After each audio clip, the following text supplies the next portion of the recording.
തമിഴ്നാട്ടിലെ ടി.വി.കെ സർക്കാർ അവരുടെ ഹണിമൂൺ പീരീഡ് കഴിഞ്ഞ് അവരുടെ പ്രവർത്തനവുമായിട്ട് മുന്നോട്ട് പോകുമ്പോഴും വിജയ് നേരിടുന്ന കുറച്ച് ആരോപണങ്ങളുണ്ട്. അദ്ദേഹം ഒരു സിനിമ ആരാധകരുടെ കൂട്ടായ്മയാണെന്നും സിനിമ ആരാധക വൃന്ദമാണ് ഉള്ളത്, സഭയിലടക്കം അദ്ദേഹത്തിനൊപ്പമുള്ളതെന്നുള്ള കുറച്ച് ആരോപണങ്ങൾ അദ്ദേഹം ഇപ്പോഴും കേൾക്കുന്നുണ്ട്. അതിനൊക്കെ വിജയ് ഇന്ന് നിയമസഭയിൽ മറുപടി നൽകിയിട്ടുമുണ്ട്. ശക്തമായ ഭാഷയിൽ DMK-നെ അദ്ദേഹം വിമർശിക്കുന്നുണ്ട്. അതുപോലെ തന്നെ തനിക്കെതിരെ ഉയരുന്ന ആരോപണങ്ങൾക്ക് മറുപടി നൽകുന്നുമുണ്ട്.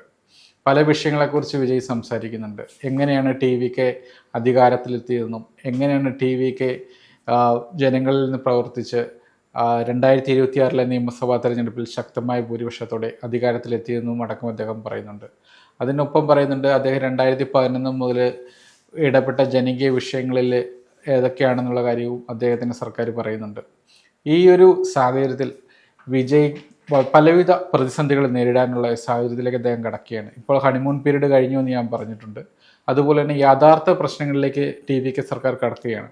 കാരണം വളരെ ഈ രാഷ്ട്രീയപരമായിട്ട് എക്സ്പീരിയൻസ് കുറവുള്ള ഒരു ആൾക്കൂട്ടമാണ് അവരുടെ TVK എന്നുള്ളത്. കാരണം വെച്ച് കഴിഞ്ഞാൽ അവർക്കറിയാം അവിടുത്തെ പല MLA-മാർക്ക് വളരെ കുറച്ച് പേര് മാത്രമേ ഉള്ളൂ രാഷ്ട്രീയപരമായിട്ട് എക്സ്പീരിയൻസ് ഉള്ളതും. അല്ലാത്തവരൊക്കെ ഈ അദ്ദേഹത്തിൻ്റെ കൂട്ടായ്മയുടെ ഭാഗമായിട്ടും അല്ലാതെയും പ്രവർത്തിച്ച് പരിചയമുള്ളവരാണ്. ആ ഒരു കൂട്ടായ്മയാണ് ഇപ്പോൾ MLA സർക്കാരായിട്ട് വന്നിരിക്കുന്നത്. ഇനിയുള്ള പീരീഡ് എന്ന് പറയുമ്പോൾ TVK സംബന്ധിച്ച് അതിനിർണായകമാണ്. എന്ത് സാഹചര്യത്തിലൂടെയാകും വിജയ് കടന്നു പോവുക, അല്ലെങ്കിൽ വിജയ് ഇപ്പോൾ പ്രതിരോധിക്കുന്ന ഏതൊക്കെ വിഷയങ്ങളിലാണ്? വിജയുടെ സർക്കാരിനെ പൂർണ്ണമായ രീതിയിൽ വിലയിരുത്താനുള്ള ഒരു സമയമായിട്ടില്ല. ഇപ്പോഴും 40 ദിവസമേ ആയിട്ടുള്ളൂ. അദ്ദേഹത്തിൻ്റെ പ്രവർത്തനങ്ങളെ വിലയിരുത്താനുള്ള ഒരു കാലാവധി ആയിട്ടില്ല. കാരണം എന്തെങ്കിലും പ്രഖ്യാപനങ്ങൾ നടത്താനും അത് പ്രവൃത്തി പഥത്തിലെത്തിച്ച് അതിൻ്റെ ഒരു ഫലം ജനങ്ങളെ ബോധ്യപ്പെടുത്താനുള്ളൊരു സമയമൊന്നും ആയിട്ടില്ല.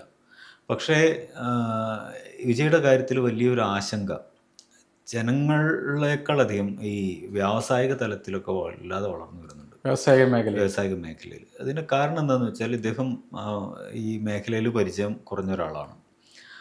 അദ്ദേഹം അവകാശപ്പെടുന്നുണ്ട്, ഞാൻ കഴിഞ്ഞ 5-10 കൊല്ലമായിട്ട് ജനങ്ങൾക്കിടയിൽ പ്രവർത്തിച്ചു വരികയാണ്, പിന്നീട് രാഷ്ട്രീയ പാർട്ടി രൂപീകരിക്കാൻ കുറേ അങ്ങോട്ട് പോകുന്നെങ്കിലും കുറേ കാലമായിട്ട് ജനങ്ങൾക്കിടയിൽ പല തരത്തിലുള്ള പ്രവർത്തനങ്ങൾ നടത്തിക്കൊണ്ടിരിക്കുന്നുണ്ട് എന്നൊക്കെ അദ്ദേഹം പറയുന്നുണ്ട്. പക്ഷെ അതൊക്കെ എല്ലാ സിനിമാ താരങ്ങളും ചെയ്യുന്ന ചില എന്താ പറയുക ഒരു ഫാൻസിനെ വെച്ച് ചെയ്യുന്ന കാര്യങ്ങൾ അതെല്ലാവരും ചെയ്യുന്നുണ്ട്. അവിടെ തമിഴ്നാട്ടിൽ മറ്റു കേരളത്തിലും കാണാം പലരും ചെയ്യുന്നത്. അദ്ദേഹം പറയുന്നത് സ്കോളർഷിപ്പ് വിതരണം, കുട്ടികളെ സഹായിച്ചു, പഠന ഉപകരണങ്ങൾ വിതരണം ചെയ്തു, അങ്ങനെയുള്ള കാര്യങ്ങൾ. അങ്ങനത്തെ ചാരിറ്റി പ്രവർത്തനങ്ങൾ പൊതുവിൽ സിനിമാ താരങ്ങൾ ചെയ്യുന്നതാണ്. അപ്പോൾ അതിലപ്പുറം കടന്ന് ജനങ്ങളുമായിട്ട് നേരിട്ട് ഇടപഴകി അവരുടെ പ്രശ്നങ്ങളെ പരിഹരിച്ച് താഴെത്തട്ടിലും അങ്ങനെ മുകൾ തട്ടിൽ വരെ അങ്ങനെ പ്രശ്നങ്ങളിൽ സീരിയസ് ആയിട്ടുള്ള പ്രശ്നങ്ങളിൽ വരെ ഇടപെട്ട് അങ്ങനത്തെ ഒരു പരിചയമൊന്നും അദ്ദേഹത്തിൻ്റെ ടീമിനും ഇല്ല. അതിന് അദ്ദേഹം പറയുന്ന ഒരു കാരണം എന്ന് പറഞ്ഞു കഴിഞ്ഞാൽ മറ്റുള്ളവരെല്ലാവരും വന്നപ്പോൾ ആദ്യം രാഷ്ട്രീയ പാർട്ടി പ്രഖ്യാപിച്ചു, അതിനുശേഷമാണ് ജനങ്ങളിലേക്ക് ഇറങ്ങിയെന്ന് പറയുന്നത്. പക്ഷെ വിജയ് പറയുന്നത് ഞാൻ ആദ്യം ജനങ്ങളിലേക്ക് ഇറങ്ങി, അതിനുശേഷം പാർട്ടി ഉണ്ടാക്കി, അതിനുശേഷം തെരഞ്ഞെടുപ്പ് മത്സരിച്ചു, അതിനുശേഷമാണ് അധികാരത്തിലെത്തിയെന്നാണ് പറയുന്നത്. അതെ, പക്ഷേ ഇങ്ങനെയൊക്കെ പറയുമ്പോഴും ഇത് വ്യവസായികൾക്ക് ബോധ്യപ്പെടുക എന്നുള്ള ഒരു പ്രധാന സംഗതിയാണ്. കാരണം ചെന്നൈ എന്ന് പറഞ്ഞാൽ നമുക്കറിയാം ഇന്ത്യയുടെ തന്നെ ഒരു വ്യാവസായിക ഹബ്ബാണ്, പ്രത്യേകിച്ച് ഓട്ടോമൊബൈൽ വ്യവസായത്തിൻ്റെ ഒരു വലിയ കേന്ദ്രമാണ്. അപ്പോൾ അവിടെ വളരെ സെൻസിറ്റീവാണ്. കാരണം മത്സരം അതിശക്തമായിട്ട് നടക്കുന്ന ഒരു മേഖലയാണ് ഓട്ടോമൊബൈൽ വ്യവസായമാവട്ടെ വേറെ ഏത് വ്യവസായമാവട്ടെ, വളരെ ശക്തമായിട്ട് മത്സരം നടക്കുന്നൊരു മേഖലയാണ്. വ്യവസായികളെ ആകർഷിക്കുക അത്രത്തോളം ബുദ്ധിമുട്ടാണെന്ന് നമുക്ക് കേരളീയർക്ക് വളരെ നന്നായിട്ട് അറിയാം. വ്യവസായികൾ അത്ര പെട്ടെന്നൊന്നും ഒട്ടും പ്രൂവണല്ലാത്തൊരു സ്ഥലത്തേക്ക് വരില്ല. അതുപോലെ അത്രയും പ്രൂവണായിട്ടുള്ളൊരു സ്ഥലമാണ് തമിഴ്നാട് അല്ലെങ്കിൽ ചെന്നൈ. ചെന്നൈയുടെ പല മേഖലകളിലും വലിയ വലിയ വ്യവസായങ്ങളുള്ള മേഖലയാണ്. അപ്പോൾ അവിടെ വ്യവസായ നിക്ഷേപത്തിന് ഏതെങ്കിലും തരത്തിലുള്ള ഒരു ആത്മവിശ്വാസപരമായിട്ടുള്ള ഇടിവ് വ്യവസായികൾ സംഭവിച്ചാൽ അതിലും വലിയൊരു തകർച്ച തമിഴ്നാട് നേരിടാനില്ല. കാരണം അവർ നിലനിൽക്കുന്നത് തന്നെ അവരുടെ വരുമാനത്തിൻ്റെ വലിയൊരു ഭാഗം അതാണ്. അപ്പോൾ ഇപ്പോൾ സംഭവിക്കുന്ന ഒരു സംഗതി എന്താണെന്ന് വെച്ചാൽ പല വ്യവസായങ്ങൾ ഇവിടെ നിന്ന് പുറത്തേക്ക് പോകുന്നു എന്നുള്ളൊരു ആരോപണം ആന്ധ്രയിലേക്ക് പോകുന്നു, മറ്റിടങ്ങളിലേക്ക് പോകുന്നു എന്നുള്ളൊരു ആരോപണം DMK ഉന്നയിക്കുന്നുണ്ട്. അതിലേറ്റവും പ്രധാനം റോയൽ എൻഫീൽഡുമായിട്ട് ബന്ധപ്പെട്ടുള്ള സംഭവമാണ്. റോയൽ എൻഫീൽഡ് ആന്ധ്രയിലെ തിരുപ്പതിക്ക് അടുത്ത് ഒരു പ്ലാന്റ് സെറ്റപ്പ് ചെയ്യുന്നുണ്ട്. അപ്പോൾ വലിയ ഒരു നിക്ഷേപം അവിടെ നടത്തുകയാണ്. അപ്പോൾ ഇത്രയും വലിയൊരു നിക്ഷേപം തമിഴ്നാട്ടിൽ നടത്താതെ അവർ ആന്ധ്രയിൽ പോയി നടത്തി എന്നത് വലിയ വിവാദമാക്കിയിട്ട് കൊണ്ടുവരാൻ DMK ചെയ്യുന്നത്. ഈ വിവാദത്തിൻ്റെ ഒരു സംഗതി എന്താണെന്ന് വെച്ചാൽ, റോയൽ എൻഫീൽഡ് നമുക്കറിയാം വലിയ പാരമ്പര്യമുള്ളൊരു കമ്പനിയാണ്. അതിൻ്റെ പാരമ്പര്യം തമിഴ്നാടുമായിട്ട് ബേസ് ചെയ്തിട്ടാണ് ഇത്രയും കാലം ഉണ്ടായിരുന്നത്. അപ്പോൾ അവർ പലതരത്തിലുള്ള നിക്ഷേപങ്ങൾ നടത്തുന്നുണ്ട്. ഇപ്പോൾ അവർ വിദേശത്തും നിക്ഷേപങ്ങൾ നടത്തുന്നുണ്ട്. വിദേശ കമ്പനികളുമായിട്ട് അവർ കൊളാബ് ചെയ്തിട്ട് അവരുടെ പ്രോഡക്ട്സിൽ വലിയ മാറ്റങ്ങൾ വരുത്തിയിട്ടുണ്ട്. ഈ സമീപകാലത്താണ് അതൊക്കെ നടന്നത്. അപ്പോൾ അത്തരത്തിലുള്ള പലതരത്തിലുള്ള എക്സ്പാൻഷനുകളും മറ്റു കാര്യങ്ങളൊക്കെ അവർ ചെയ്തു വരുന്നുണ്ട്. അപ്പോൾ അതിൻ്റെ ഒരു പാർട്ട് എന്ന നിലയ്ക്കാണ്, അതിൻ്റെ ഒരു തുടർച്ച എന്ന നിലയ്ക്കാണ് എൻഫീൽഡ് ഇതിനെ കാണുന്നത്. അവരങ്ങനെയാണ് പറയുന്നത്, ഞങ്ങൾ ചെന്നൈയിൽ നിക്ഷേപം നടത്താതിരിക്കാൻ വേണ്ടി പോയതല്ല, അല്ലെങ്കിൽ അവിടെ നിക്ഷേപിക്കുന്നതിൽ ഭയമുള്ളതുകൊണ്ട് പോയതല്ല, മറിച്ച് ഞങ്ങൾ എക്സ്പാൻഡ് ചെയ്യുകയാണ്, ഇന്ത്യയിലൊട്ടുക്ക് എക്സ്പാൻഡ് ചെയ്യാനുള്ള താല്പര്യമുള്ള ഒരു കമ്പനിയാണ്. അപ്പോൾ എക്സ്പാൻഷൻ്റെ ഭാഗമായിട്ട് ആന്ധ്രയിലേക്ക് പോയി, ഇങ്ങനെയാണ് അവർ പറയുന്നത്. പക്ഷേ DMK ഇതിനെ കാണുന്നത് ഇതൊരു എക്സ്പാൻഷൻ ആയിട്ടല്ല. അവർക്കുള്ളൊരു ആശങ്ക വളർന്നിരിക്കുകയാണ്. വിജയിയെ വിശ്വസിക്കാൻ കഴിയുമോ, വിജയ് എത്രത്തോളം ഇതിൽ കേപ്പബിളാണ്, ഒരു ഭരണസാരഥി എന്ന നിലയ്ക്ക് അയാൾക്ക് തമിഴ്നാടിനെ മുമ്പോട്ട് കൊണ്ടുപോകാൻ കഴിയുമോ, ഇനി അദ്ദേഹത്തിന് കഴിഞ്ഞാൽ തന്നെ അദ്ദേഹത്തിൻ്റെ ടീമിന് കഴിയുമോ. ടീമിലൊക്കെ വലിയ ആശങ്കയാണ് എല്ലാവർക്കും ഉള്ളത്. കാരണം എല്ലാവരും പരിചയസമ്പത്തില്ലാത്ത ആളുകൾ, വളരെ ഇതിനെക്കുറിച്ച് യാതൊരു ധാരണയില്ലാത്ത ആളുകൾ. വ്യവസായ മന്ത്രിയുടെ ഒക്കെ കാര്യം നമുക്കറിയാം, വളരെ പരിചയസമ്പത്ത് കുറഞ്ഞ ഒരാൾ, അവരൊന്നും ഗ്രൗണ്ടിൽ പ്രവർത്തിച്ച് പരിചയമില്ലാത്ത ആൾക്കാരാണ്. ഇതൊക്കെ വലിയൊരു ആശങ്കയായിട്ട് തമിഴ്നാട്ടിലെ വ്യാവസായിക മേഖലയിൽ വളർന്നിരിക്കുന്നു എന്ന ആരോപണമാണ്. അതിനെ നമുക്ക് അത്ര സില്ലിയായിട്ട് തള്ളിക്കളയാൻ കഴിയില്ല. ഇപ്പം 40 ദിവസമേ ആയിട്ടുള്ളൂ. വിജയ് വലിയ പ്രകടനങ്ങളൊക്കെ നിയമസഭയിൽ നടത്തുന്നുണ്ട്. ഒരു സിനിമാ താരത്തിന് ചേർന്നത് എന്ന് പറയാവുന്ന തരത്തിലുള്ള പ്രകടനങ്ങളാണ്. പക്ഷേ ഇതൊന്നുമല്ല റിയാലിറ്റി. ഗ്രൗണ്ടിലെത്തുമ്പോൾ എന്തായിരിക്കും ഇതിൻ്റെയൊക്കെ റിസൾട്ട് എന്നതായിരിക്കും യഥാർത്ഥത്തിൽ വിഷയം. ഇത് സന്ദീപ് പറഞ്ഞ പോലെ ഈ വ്യവസായ മേഖലയിൽ നിന്ന് ഉണ്ടാകുന്ന ഒരു ഇടിവ്, വൻകിട കമ്പനികൾ ആന്ധ്രയിലേക്ക് മാറുന്നു എന്നുള്ളൊരു റിപ്പോർട്ടുകൾ, അത് DMK ഉന്നയിക്കുമ്പോൾ പോലും അത് അവിടെ ഒരു ചർച്ചയാവുമെന്നുള്ള കാര്യത്തിൽ സംശയമില്ല. കാരണം എല്ലാ കാലത്തും ചെന്നൈ നഗരത്തെ ബേസ് ചെയ്തിട്ടാണ് അവരുടെ വ്യാവസായിക വളർച്ച ഉണ്ടായിട്ടുണ്ട്. ചെന്നൈ നഗരം നമ്മൾ പണ്ട് പറഞ്ഞിട്ടിരുന്നത് മദ്രാസ് ആയിരുന്നു, അതിനുശേഷം ചെന്നൈ നഗരമായി മാറുകയായിരുന്നു. പക്ഷെ ചെന്നൈ നഗരം എക്സ്പാൻഡ് ചെയ്ത് അങ്ങ് വികസിച്ച് അന്ന് ഈ ചെന്നൈ അങ്ങ് വളർന്ന് വലുതായി. അതായത് നഗരത്തിന് പുറത്തേക്ക് ചെന്നൈ വ്യാപിച്ചു. അതിനൊപ്പം തന്നെ ഇവരുടെ ഇപ്പോൾ സന്ദീപ് പറഞ്ഞ പോലുള്ള വൻകിട നിക്ഷേപങ്ങൾ വരുന്നുണ്ട്, വ്യാവസായിക പ്ലാന്റുകൾ വരുന്നുണ്ട്, വാഹനങ്ങളുമായി ബന്ധപ്പെട്ട വലിയ ടൊയോട്ട പോലുള്ള വൻകിട കമ്പനികളുടെ പ്ലാന്റുകൾ വരുന്നുണ്ട്. അങ്ങനെ ഈ കമ്പനികളെല്ലാം ചെന്നൈക്ക് പുറത്തോട്ട് വ്യാപിച്ചോടെ ഈ വ്യവസായം, അതായത് ഈ റോയൽ എൻഫീൽഡ് പോലെയുള്ള വലിയ കമ്പനികൾ, ടൊയോട്ട പോലുള്ള കമ്പനികൾ, അങ്ങനെ ഒട്ടുമിക്ക കമ്പനികളുടെയും കാറുകളുടെ അടക്കം പ്ലാന്റുകൾ ചെന്നൈക്ക് ചുറ്റും വരുന്നുണ്ട്. ചെന്നൈ നഗരം എന്ന് പറഞ്ഞാൽ ഇപ്പം പറയാൻ പറ്റില്ല, കാരണം ചെന്നൈ നഗരം വികസിച്ച് അങ്ങ് വരെ എത്തി എന്നാണ് പറയുന്നത്. അവർക്കൊരു ലക്ഷ്യമില്ലാതെ പോലെ ചെന്നൈ നഗരം വളരുന്നുണ്ട്.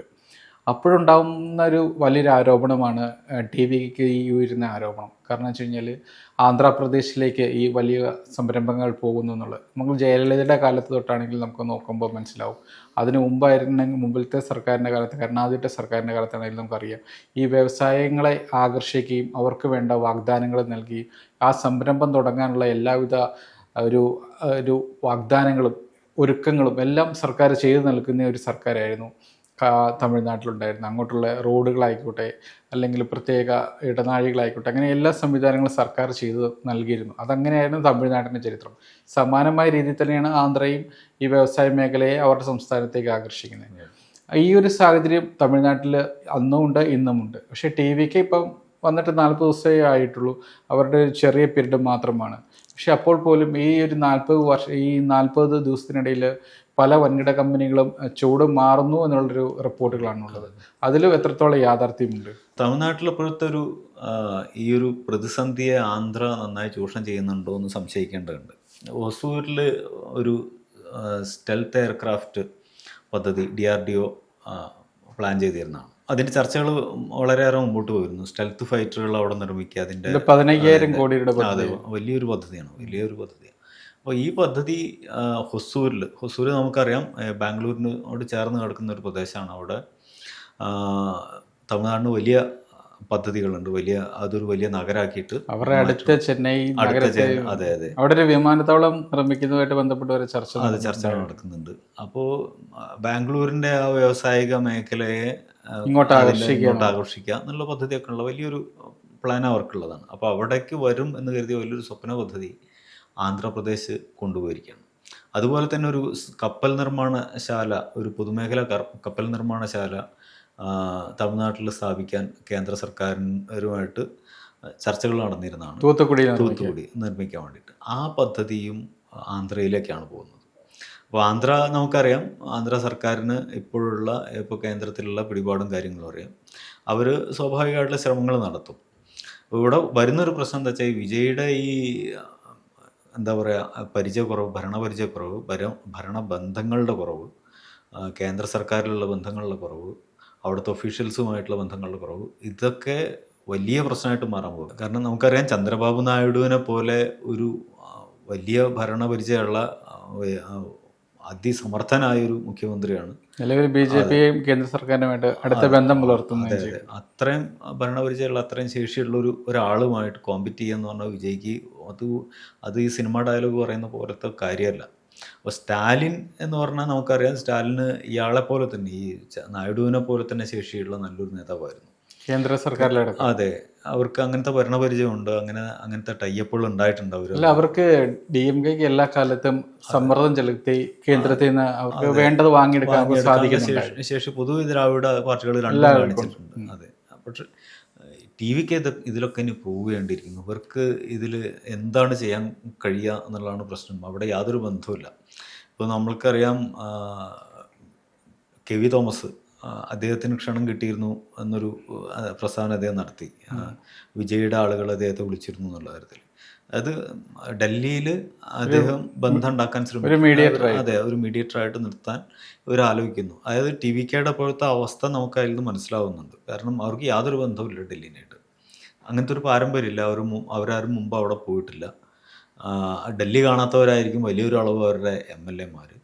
അപ്പോൾ ഈ ഒരു പ്രശ്നത്തിന് ഏത് തരത്തിലാണ് അവർ നേരിടാൻ പോകുന്നത്, എങ്ങനെയാണ് പരിഹരിക്കാൻ പോകുന്നത് എന്നുള്ളതാണ് ഇനിയുള്ള ദിവസങ്ങൾ നമ്മൾ കാണേണ്ടത്. വൻകിട വ്യവസായിക പദ്ധതികൾ ആന്ധ്രയിലേക്ക് പോകുന്നു എന്നുള്ള ശക്തമായ ആരോപണങ്ങൾ DMK-യുടെ ഭാഗത്തുനിന്ന് ഉണ്ടാകുന്നുണ്ട്, TVK വിമർശിക്കുന്നവരുടെ ഭാഗത്തുനിന്ന് ഉണ്ടാകുന്നുണ്ട്. ഈ ഒരു സാഹചര്യം നിലനിൽക്കുമ്പോൾ പോലും വ്യവസായിക മന്ത്രിയായിട്ടുള്ള കീർത്തനയുടെ ഭാഗത്തുനിന്ന് ശക്തമായ പ്രതിരോധം ഉണ്ടാകുന്നുണ്ട്. അവർ പറയുന്നത്, ഈ ചുരുങ്ങിയ 40 ദിവസത്തിനുള്ളിൽ ഒരു TVK-യുടെ ഭാഗത്തുനിന്ന് ഒരു വീഴ്ചയും ഉണ്ടായിട്ടില്ല. അവരുടെ വീഴ്ചയുടെ ഭാഗമായിട്ട് ഒരു പദ്ധതികളും ആന്ധ്രയിലേക്കോ മറ്റ് സംസ്ഥാനങ്ങളിലേക്കോ പോയിട്ടില്ല. കഴിഞ്ഞ DMK സർക്കാരിൻ്റെ ഭാഗത്തുനിന്നുണ്ടായ വീഴ്ചയുടെ ഫലമായിട്ടാണ് ഈ വൻകിട പദ്ധതികളെല്ലാം തന്നെ ആന്ധ്ര ഉൾപ്പെടെയുള്ള സംസ്ഥാനങ്ങളിലേക്ക് പോയത് എന്നാണ് പറയുന്നത്. അതിൽ എത്രത്തോളം ഒരു സത്യാവസ്ഥ ഉണ്ടാവും? കീർത്തന പറയുന്നത് 3 ലക്ഷം കോടിയുടെ നിക്ഷേപം ആന്ധ്രയിലേക്ക് കഴിഞ്ഞ 5 വർഷത്തിനിടെ പോയിന്നാണ്. ഏതാണ്ട് 25 വ്യാവസായിക സ്ഥാപനങ്ങൾ അങ്ങോട്ട് പോയിന്നാണ് പറഞ്ഞത്. അതായത് 2 ലക്ഷത്തോളം തൊഴിലവസരങ്ങൾ യുവാക്കൾക്ക് നഷ്ടമായി എന്നാണ് പറയുന്നത് ഈ ഒരു 5 വർഷത്തിനിടയിൽ. പക്ഷേ ഈ 40 ദിവസത്തിനിടയിൽ വ്യവസായങ്ങളൊന്നും പുറത്തേക്ക് പോയിട്ടില്ല എന്നാണ് അവർ പറയുന്നത്. അതിലിപ്പോൾ നമുക്ക് തർക്കിക്കാനൊന്നുള്ള സംഗതിയില്ല. കാരണം ഈ 40 ദിവസത്തിനിടയിൽ പെട്ടെന്ന് കമ്പനികൾ തീരുമാനമെടുത്തു എന്നൊക്കെ നമുക്ക് അങ്ങനെ ഇതാക്കാൻ കഴിയില്ല. പിന്നെ എന്താണെന്ന് വെച്ചാൽ പല കാരണത്തിലും പല വിഷയങ്ങളും, ഇപ്പോൾ സ്റ്റെൽത്ത് മറ്റേ വിമാനങ്ങളുടെ കാര്യത്തിൽ അതൊക്കെ നേരത്തെ തന്നെ ഇതിൻ്റെ ചർച്ചകൾ നടക്കുകയും ഒരുപാട് അതായിട്ട് പിന്നെ പെട്ടെന്നൊരു ഡിസിഷൻ, ഒരുപക്ഷെ വിജയുടെ സർക്കാർ വന്നപ്പോൾ ആ ഒരു ദൗർബല്യം മുതലെടുത്ത് ആന്ധ്രയ്ക്ക് പെട്ടെന്ന് ഇവരെ കൊണ്ട് ഡിസിഷൻ എടുപ്പിക്കാൻ കഴിഞ്ഞു എന്നുള്ളതൊക്കെ നമുക്ക് വേറെ ചർച്ച ചെയ്യേണ്ട കാര്യമാണ്. എന്താണെങ്കിലും ഇവർക്ക് നേരിട്ട് ഇടപെടാനുള്ള ഒരു സമയമൊന്നും കിട്ടിയിട്ടില്ല. അപ്പോൾ ഈ 40 ദിവസം കൊണ്ട് നമുക്ക് അങ്ങനെ ഒരു മുൻവിധിയിലേക്ക് എത്താനുള്ള സമയമായിട്ടില്ല. അപ്പോൾ കീർത്തന ഇപ്പോൾ പറയുന്നത് നമുക്ക് തൽക്കാലം മുഖവിലേക്ക് എടുക്കാം, പക്ഷേ അവർ ഇനി പ്രൂവ് ചെയ്യേണ്ടിയിരിക്കുന്നു. കാരണം ഈ റീൽസ് എടുപ്പ് കൊണ്ടും അതുപോലുള്ള കളികൾ കൊണ്ടും ഒന്നും അവർക്ക് ഭരണപരിചയം ആണെന്ന് പറയുമ്പോൾ അവർ എപ്പോഴും പറയാറുള്ള, ഞാൻ DMK-യുടെ കൂടെ പ്രവർത്തിച്ചിട്ടുണ്ടെന്ന്. DMK-യുടെ കൂടെ അവർ പ്രവർത്തിച്ചിട്ടൊന്നുമില്ല. അവർ പ്രവർത്തിച്ചത് DMK-ക്ക് വേണ്ടിയിട്ട് ഒരു ക്യാമ്പയിൻ, ഒരു സ്ഥാപനം, ഒരു പരസ്യ സ്ഥാപനം ഏറ്റെടുത്ത ക്യാമ്പയിനിൽ അവർക്ക് കിട്ടിയ അവരെ കമ്പനി കൊടുത്ത അസൈൻമെൻറ്റുകൾ ചെയ്തിട്ടുള്ള ഒരാളാണ്. അല്ലാതെ അവർക്ക് DMK-യിൽ പ്രവർത്തിച്ചിട്ടുള്ള പരിചയമൊന്നുമില്ല. അപ്പോൾ അങ്ങനത്തെ എന്താ പറയുക ഉഡായിപ്പ് ന്യായങ്ങൾ കൊണ്ടൊന്നും ഒരു പ്രത്യേകിച്ച് തമിഴ്നാട് പോലത്തെ ഒരു വ്യവസായ മേഖലയെ മുമ്പോട്ട് കൊണ്ടുപോകാൻ കഴിയില്ല. അപ്പോൾ ഇവർ കുറെ കൂടെ സീരിയസ് ആവേണ്ടതുണ്ട്. ഇന്നിപ്പോൾ വിജയ് നിയമസഭയിൽ കാണിച്ചൊരു പ്രത്യേകതരം ആക്ഷനൊക്കെ നമ്മൾ കണ്ടു. അപ്പോൾ ഇങ്ങനത്തെ ആക്ഷൻസ് കൊണ്ടൊന്നും നമുക്ക് വിജയ്ക്ക് ടി വിക്കൊക്കെ മുമ്പോട്ട് പോകാൻ കഴിയില്ല. അവർ കുറെ കൂടി സീരിയസ് ആയിട്ട് പ്രശ്നങ്ങളിലേക്ക് കടന്നു നിന്നില്ലെങ്കിൽ വലിയൊരു തകർച്ചയാവും തമിഴ്നാടിൻ്റെ വ്യവസായ മേഖല നേരിടേണ്ടി വരും.